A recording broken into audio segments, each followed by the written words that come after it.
We cannot survive as a culture, and we cannot exist as Yurok and Native people without the salmon, because so many of our ceremonies, so much of our daily lives and our health relies upon the salmon population.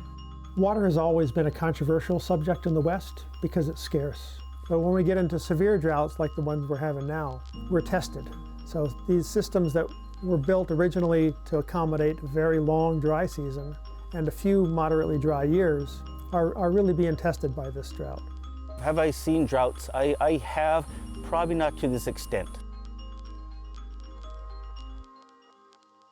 It's not only about Native people having these rights for so long and us relying upon the fish in the water for not only being able to fish in itself, but our direct relationship to our well-being, our physical and mental health are tied to these salmon who can't live anywhere else and really need this water to survive.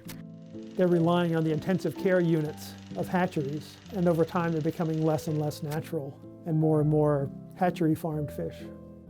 If we're really going to tackle problems like climate change, like drought, like water shortage, we really need to understand that humans and nature go hand in hand. And by integrating human communities into the natural systems that are around them, that is where the greatest resilience and success is going to come from. And of course, obviously is the drought that's impacting us, impacting the river, impacting our streams, impacting our domestic water. So it's impacting not just the river, but it's impacting the community, along with also fire. So it's summer now, and so you're not having enough water there to put out a fire at your home or near your village. Those are all concerns.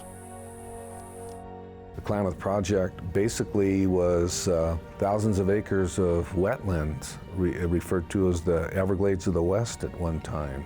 And they reclaimed, which I think is such a strange word.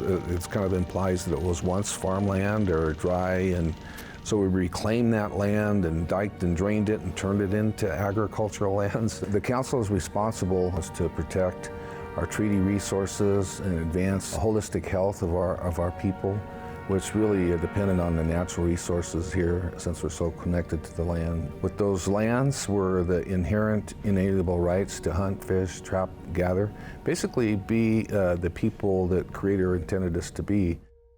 Farming means everything to me. It's everything I've always wanted to do. So my name's Ben Duval.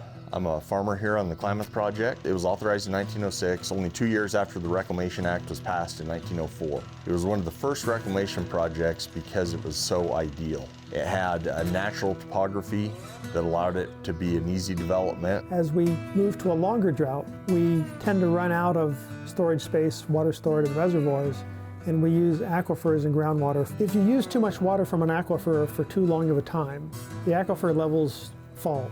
The first symptom of that is that people that have shallower wells, their wells go dry. I've been really fortunate in that I got some cooperative neighbors that have been working with me to try and get me some groundwater. We're really concerned about it. You know, that groundwater is a resource that we can use in a dry year to help get by. But without surface water coming in to recharge that, it's a limited resource. And we're really concerned about overtaxing it. Without water in those canals, like this year, those house wells are going dry. We're using what groundwater we have to try and pump. You know, there's an added cost to all of that. You're using a little bit of water for limited production.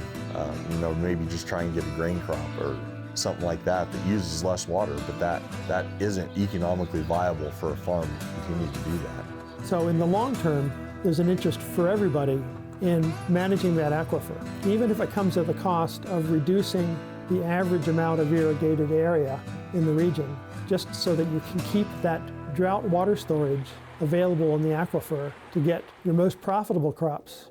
To see a field like this going dry, it's sad and depressing when I know what this land can produce and generate dollars, not just for my farm, but dollars that go into our entire community and help keep this entire basin whole. I think we're going to lose quite a lot of farming in the West. In California, we'll probably lose on the order of 1 million acres of irrigated agriculture. We'll have to lose about 500,000 to maybe 1 million acres of irrigated agriculture just to eliminate groundwater overdraft.